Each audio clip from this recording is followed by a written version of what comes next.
Meu nome é Juliana Bueno, tenho 36 anos, casada com o Frederico Valente há 12 anos e estou aqui fazendo parte da Igreja do Evangelho Quadrangular do Parque São Bento há 24 anos e ele há 2 anos e meio. E aqui nós vivemos um novo começo.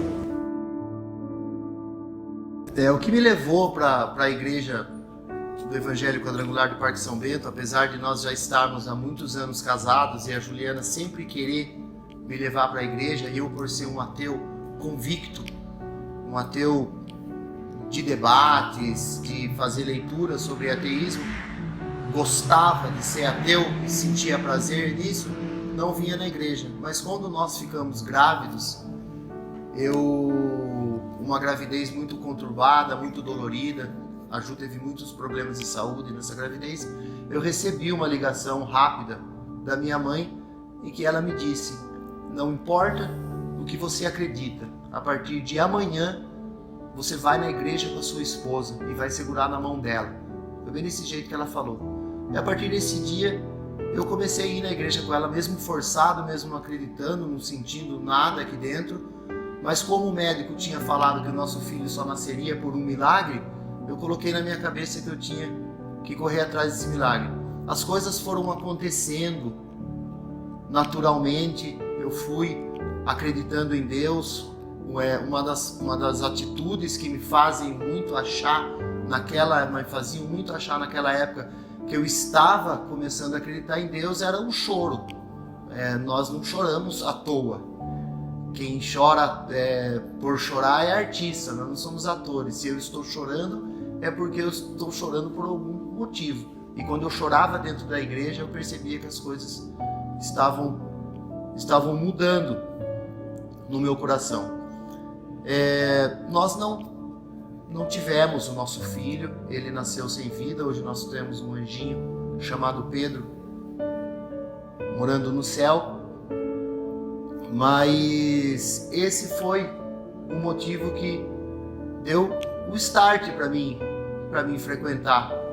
começar a frequentar a nossa igreja quadrangular aqui do Parque São Bento. E depois eu comecei a acreditar, eu comecei a buscar, mesmo com muitos questionamentos, com alguns julgamentos, eu comecei a participar dos lares da salvação, eu comecei a participar mais das células. Mas a minha vida ainda estava dando lado ainda para os planos do inimigo. Eu ainda não estava totalmente convertido, eu estava muito longe ainda da minha conversão. Embora eu estivesse abandonado o uso do álcool em 2015, já há uns anos atrás, a gravidez da Ju foi em 2017, eu vinha sobre o uso de drogas. Eu sempre fui um viciado em crack e cocaína e cigarro. E desde o falecimento do nosso filho, num período de 10 meses, eu tive 3 perdas imensuráveis na minha vida. Eu perdi um filho, eu perdi a minha avó, que sempre foi uma avó muito presente, e eu perdi o meu pai em outubro de 2018.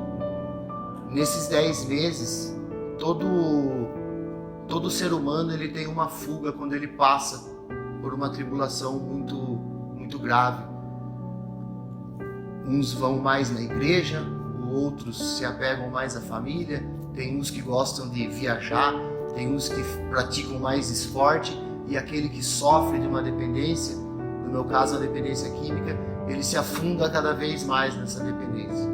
E como eu e a Ju, nós não tínhamos filho, a gente tinha uma tranquilidade financeira mais ou menos, né?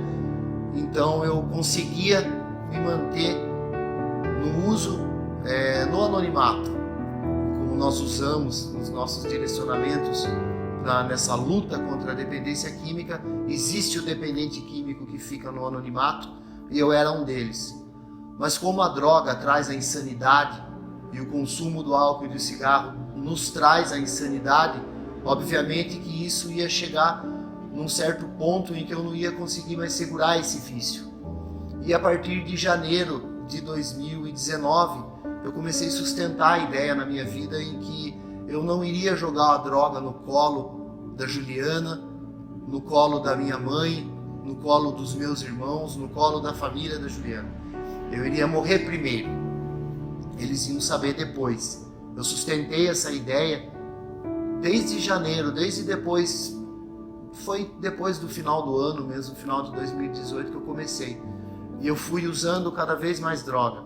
E as pessoas, quando ficaram sabendo, não acreditavam que eu sempre fui um atleta do mountain bike. Eu incentivava as pessoas a pedalar, eu treinava jiu-jitsu, eu sempre trabalhei na mesma empresa, eu estou na mesma empresa, numa das maiores da nossa região, há 17 anos. Eu não tinha o perfil de um dependente químico que estava querendo se suicidar, que estava sob uma depressão profunda sob o uso de drogas. Eu não tinha esse perfil, porque o dependente químico ele manipula muito bem. Ele mente como um profissional, ele mente como um artista, porque o objetivo da vida dele é usar cada vez mais droga. Então ele vai fazer de tudo para isso. E para mim poder me manter no vício, eu ficava trancado dentro da minha casa, eu fazia as coisas tudo certinho, a minha esposa chegava, a casa estava limpa, a janta estava feita. Então às vezes não dava nem respaldo para ela poder reclamar de alguma coisa. E então acontecia que cada vez mais eu praticamente sentava no colo do inimigo e me afastava de Deus. Cada dia que passava, eu me afastava de Deus e sustentava essa ideia do suicídio. Foi então que em abril de 2019 eu fui para a rua. Eu não segurei, eu não tinha mais dinheiro, eu não tinha mais como esconder, o meu corpo estava se debilitando, meu nariz sangrava todos os dias, eu exalava cheiro de cigarro, não conseguia mais parar de fumar, minha esposa reclamava de mim o tempo inteiro, essa casa, eu tô fumando junto com você, eu não aguento mais, e eu não conseguia parar de fumar porque eu usava muita droga. E eu fui para a rua por vergonha. O maior motivo de eu ter ido para a rua foi por vergonha. Eu não queria ter uma família que ficasse correndo atrás do dependente químico. Eu acho que eles não mereciam isso.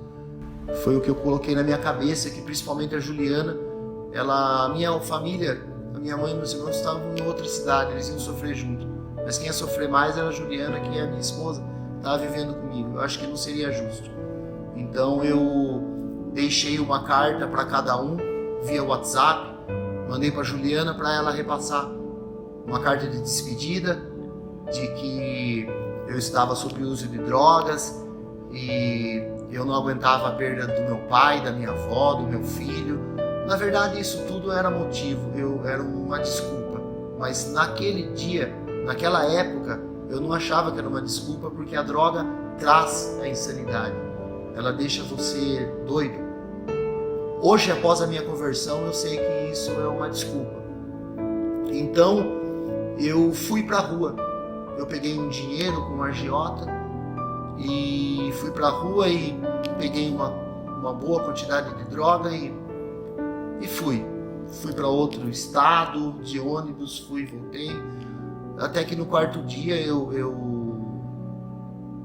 sentei de madrugada, uma madrugada chuvosa, na cidade de Piruíbe, enrolei um cordão no pescoço e puxei de verdade e senti o meu coração bater como se fosse um motor de carro a 150 km por hora. É uma cena que eu não vou esquecer nunca na minha vida, esse dia. Era uma terça-feira, 1h30 da madrugada. De repente meu coração estava parando de bater, eu lembro disso até hoje, meu coração fez assim, ó.